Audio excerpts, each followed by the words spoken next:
नमस्कार दोस्तों। आज जो कहानी मैं आपको सुनाने जा रहा हूँ, इस कहानी के लेखक हैं शिवपूजन सहाय और शीर्षक है कहानी का प्लॉट। तो चलिए शुरू करते हैं।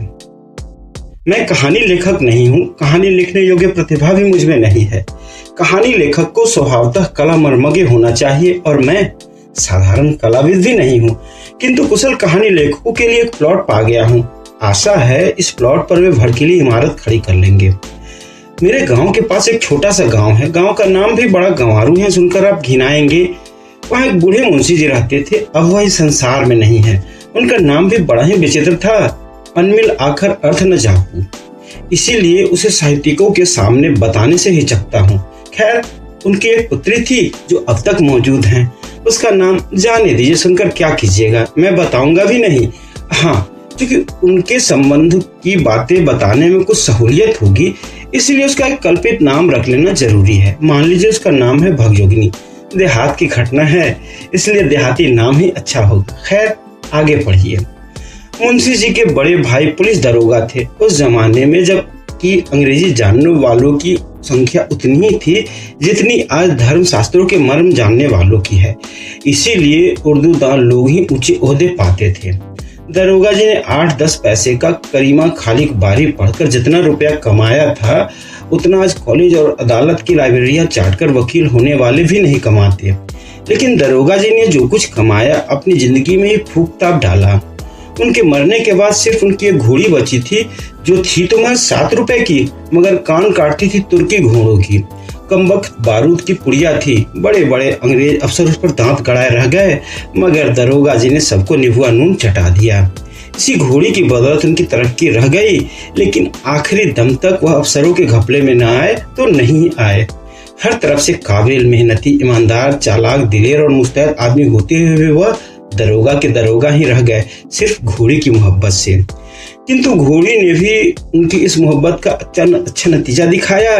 उनके मरने के बाद खूब धूमधाम से उनका श्राद्ध करा दिया। अगर कहीं घोड़ी को भी बेच खाए होते तो उनके नाम पर एक ब्राह्मण भी न जिमता। एक गोरे अफसर के हाथ अच्छी खासी रकम पर घोड़ी को ही बेचकर मुंशी जी अपने बड़े भाई से उरीन हुए। दरोगा जी के जमाने में मुंशी जी ने भी खूब घी के दिए जलाए थे। गांजे में बढ़िया से बढ़िया इत्र मलकर पीते थे। चिलम कभी ठंडी नहीं होने पाती थी। 1 जून 32 बटेर और 14 चपातियां उड़ा जाते थे। नथनी उतारने में तो दरोगा जी के भी बड़े भैया थे। हर साल एक नया जलसा हुआ ही करता था। किंतु जब बहिया बह गई तब चारों ओर उजाड़ नजर आने लगा। दरोगा जी के मरते ही सारी अमीरी घुस गई। चिलम के साथ साथ चूल्हा चक्की भी ठंडी हो गई। जो जीव एक दिन बटेरों का सुरवा सुरखती थी, वह अब सराह सराह कर मटर का सत्तू सरपोटने लगी। चपातियां चबाने वाले दांत अब चंद चने चबाकर दिन गुजारने लगे। लोग साफ कहने लगे, थानेदारी की कमाई और फूस का तापना दोनों बराबर है। हर साल नई नथनी उतारने वाले मुंशी जी को गांव वार के लोग भी अपनी नजरों से उतारने लगे। जो मुंशी जी चिल्लू के चिल्लू इत्र लेकर अपने पोशाकों में मला करते थे, उन्हीं को अब अपनी रूखी सूखी देह में लगाने के लिए चिल्लू भर कड़वा तेल मिलना भी मुहाल हो गया। शायद किस्मत की फटी चादर का ही कोई रफूगर नहीं है। लेकिन जरा किस्मत की दोहरी मार तो देखिए। दरोगा जी के जमाने में मुंशी जी के 4-5 लड़के हुए, पर सब के सब सुबह के चिराग हो गए। जब बेचारे की 5 उंगलियां घी में थी तब तो कोई खाने वाला न रहा, और जब दोनों टांगे दरिद्रता के दलदल में आ फंसी और ऊपर से बुढ़ापा भी कंधे दबाने लगा, तब खोज में खाज की तरह एक लड़की पैदा हो गई। और तारीफ यह कि मुंशी जी की बदकिस्मती भी दरोगा जी की घोड़ी से कुछ कम अस्थावर नहीं थी। सच पूछिए तो इस तिलक दहेज के जमाने में लड़की पैदा करना ही बड़ी भारी मूर्खता है। किंतु युग धर्म की क्या दवा है। इस युग में अबला ही प्रबला हो रही है। पुरुष दल को स्त्रीत्व खदेड़े जा रहा है। बेचारे मुंशी जी का क्या दोष। जब घी और गरम मसाले उड़ाते थे तब तो हमेशा लड़का ही पैदा करते रहे, मगर अब मटर के सत्तू पर बेचारे कहां से लड़का निकाल लाए। सचमुच अमीरी के कब्र पर पनपी हुई गरीबी बड़ी जहरीली होती है। भगजोगनी चूंकि मुंशी जी की गरीबी में पैदा हुई और जन्मते ही माँ के दूध से वंचित होकर टूअर कहलाने लगी, इसलिए अभागिन तो अजाहत थी, इसमें शक नहीं। पर सुंदरता में वह अंधेरे घर का दीपक थी। आज तक वैसी सुघराई लड़की किसी ने कभी कहीं नहीं देखी थी। अभाग्यवश मैंने उसे देखा था। जिस दिन पहले पहल उसे देखा वह करीब 11-12 साल की थी, पर एक और उसकी अनोखी सुगराई और दूसरी ओर उसकी दर्दनाक गरीबी देखकर सच कहता हूँ कलेजा कांप गया। यदि कोई भावुक कहानी लेखक या सहृदय कवि उसे देख लेता तो उसकी लेखनी से अनायास करुणा की धारा फूट निकलती, किंतु मेरी लेखनी में इतनी जोर नहीं है कि उसकी गरीबी के भयावह चित्र को मेरे हृदय पटल से उतारकर सरोज के इस कोमल दल पर रख सके। और सच्ची घटना होने के कारण केवल प्रभावशाली बनाने के लिए मुझसे भड़कीली भाषा में लिखते भी नहीं बनता। भाषा में गरीबी को ठीक ठाक चित्रित करने की शक्ति नहीं होती, भले ही वह राजमहलों की ऐश्वर्य लीला और विलास वैभव के वर्णन करने में समर्थ हो। बेचारी उस उम्र में भी कमर में सिर्फ एक पतला सा चिथड़ा लपेटे हुए थी, जो मुश्किल से उसकी लाश ढकने में समर्थ था। उसके सिर के बाल बिना तेल के बुरी तरह बिखर कर डरावने हो गए थे। उसकी बड़ी बड़ी आंखों में एक अजीब ढंग की करुणा कातर चितवन थी। दरिद्रता राक्षसी ने सुंदरता सुकुमारी का गला टीप दिया था। कहते हैं प्रकृति सुंदरता के लिए कृत्रिम श्रृंगार की जरूरत नहीं होती, क्योंकि जंगल में पेड़ की छाल और फूल पत्तियों से सजकर शकुंतला जैसी सुंदरी मालूम होती थी, वैसी दुष्यंत के राजमहल में 16 श्रृंगार करके भी वह कभी न फवी। किंतु शकुंतला तो चिंता और कष्ट के वायुमंडल में नहीं पली थी। उसके कानों उदर दैत्य का कर्कश हाहाकार कभी न गूंजा था। वह शांति और संतोष की गोद में पलकर सयानी हुई थी, और तभी उसके लिए महाकवि शैवाल जाल लिप्त कमलिनी वाली उपमा उपयुक्त हो सकी। पर भगयोगिनी तो गरीबी की चक्की में पिसी हुई थी, भला उसका सौंदर्य कब खिल सकता था। वह तो दाने दाने को तरसती रहती थी।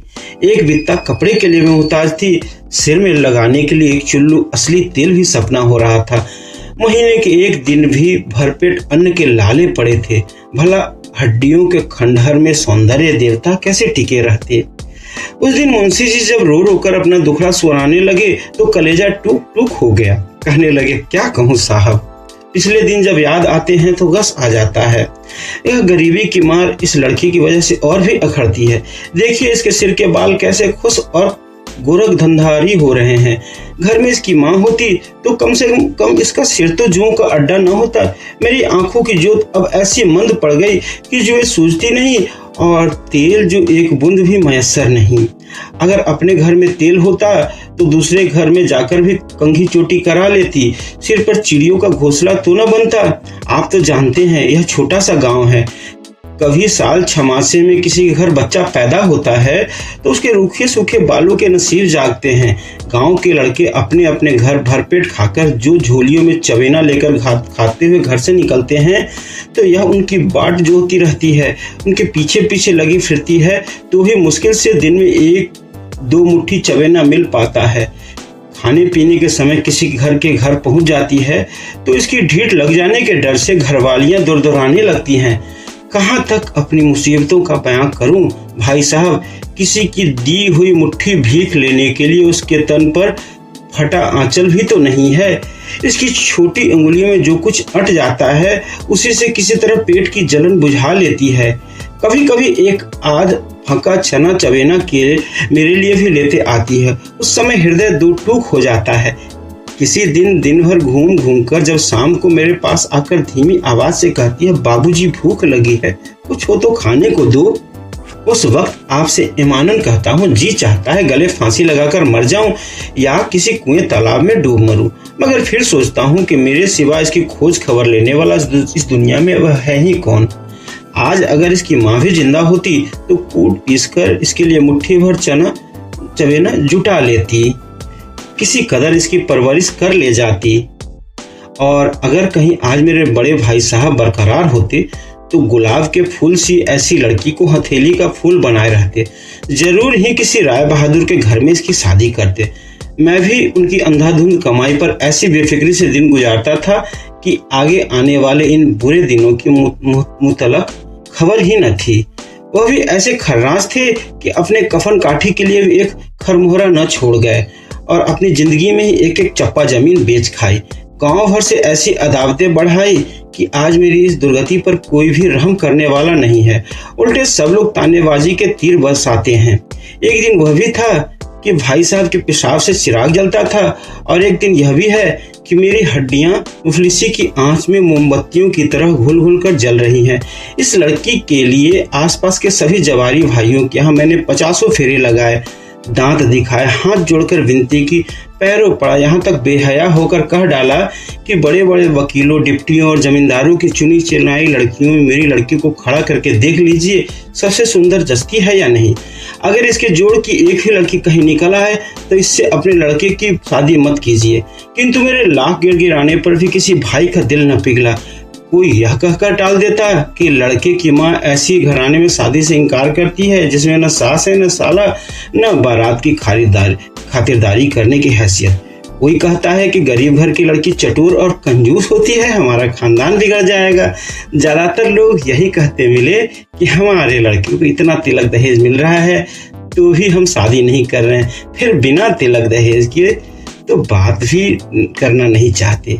इसी तरह जितने मुंह उतनी ही बातें सुनने में आई। दिनों का फिर ऐसा है जिसका मुंह न देखना चाहिए उसका भी पछाड़ देखना पड़ा। महज मामूली हैसियत वालों को भी 500 और 1000 तिलक दहेज फरमाते देखकर जी कुड़ जाता है और गुस्सा चढ़ आता है। मगर गरीबी ने तो ऐसा पंख तोड़ दिया है कि तड़फड़ा भी नहीं सकते। साले हिंदू समाज के कायदे भी अजीब ढंग के हैं। जो लोग मोल भाव करके लड़के की बिक्री करते हैं वे भले आदमी समझे जाते हैं, और कोई गरीब बेचारा उसी तरह मोल भाव करके लड़की को बेचता है तो वह कमीना कहा जाता है। मैं अगर आज इसे बेचना चाहता तो इतनी काफी रकम ऐंठ सकता था कि कम से कम मेरी जिंदगी तो जरूर ही आराम से कट जाती। लेकिन जीते जी हरगिज एक मक्खी भी न लूंगा, चाहे वह कुंवारी रहे या सियानी होकर मेरा नाम हंसाए। देखिए ना, सियानी तो करीब करीब हो ही गई है, सिर्फ पेट की मार से उकसने नहीं पाती, बढ़ती रुकी हुई है। अगर किसी खुशहाल घर में होती तो अब तक फूटकर सियानी हो जाती। बदन भरने से भी खूबसूरती पर भी रोगन चढ़ता है, और बेटी की बाढ़ बेटे से जल्दी होता है। अब अधिक क्या कहूँ बाबू साहब, अपनी ही करनी का नतीजा भोग रहा हूँ। मोतियाबिंद, गठिया और दमा ने निकम्मा कर दिया है। अब मेरे पछतावे के आंसुओं में भी ईश्वर को पिघलाने का दम नहीं है। अगर सच पूछिए तो इस वक्त सिर्फ एक ही उम्मीद पर जान अटकी हुई है। एक साहब ने बहुत कहने सुनने से इसके साथ शादी करने के वादा किया है। गांव के खोटे लोग उन्हें भी भड़काते हैं या मेरी झांझरी नैया को पार लगाने देते हैं। लड़के की उम्र कुछ कड़ी जरूर है, 41-42 साल की, मगर अब इसके सिवा कोई भी चारा नहीं। छाती पर पत्थर रखकर अपनी इस राज कोकिला को कहते मुंशी जी का गला रुध गया। बहुत बिलख कर रो उठे और भगजोगिनी को अपनी गोद में बिठाकर फूट फूट कर रोने लगे। अनेक प्रयत्न करके भी मैं किसी प्रकार उनको आश्वासन न दे सका। जिसके पीछे हाथ धोकर बाम विधाता पड़ जाते हैं उसे तसल्ली देना कोई ठट्ठा नहीं है। मुंशी जी के दास्तान सुनने के बाद मैंने अपने कई कंवारे मित्रों से अनुरोध किया कि उस अलौकिक रूपवती दरिद्र कन्या से विवाह करके एक निर्धन भाई का उद्धार और अपने जीवन को सफल करें, किंतु सबने मेरी बात अनसुनी कर दी। ऐसे ऐसे लोगों ने भी आनाकानी की जो समाज सुधार संबंधी विषयों पर बड़े शान गुमान से लेखनी चलाते हैं। यहाँ तक कि प्रौढ़ावस्था के रणुए भी राजी न हुए। आखिर वही महाशय डोला काढ़कर भगजोगिनी को अपने घर ले गए और वहीं शादी की। कुल रस्में पूरी करके मुंशी जी को चिंता के दलदल से उबारा। बेचारे की छाती से पत्थर का बोझ तो उतरा, मगर घर में कोई पानी देने वाला भी न रह गया। बुढ़ापे की लकड़ी जाती रही, देह लच गई। साल पूरा होते होते अचानक टैं बोल गए। गांव वालों ने गले में घड़ा बांधकर नदी में डुबो दिया। भगजोगिनी जीती है, आज वह पूर्ण युवती है। उसका शरीर भरा पूरा और फूला फला है। उसका सौंदर्य उसके वर्तमान नवयुवक पति का स्वर्गीय धन है। उसका पहला पति इस संसार में नहीं है और उसका दूसरा पति है उसका सौतेला बेटा।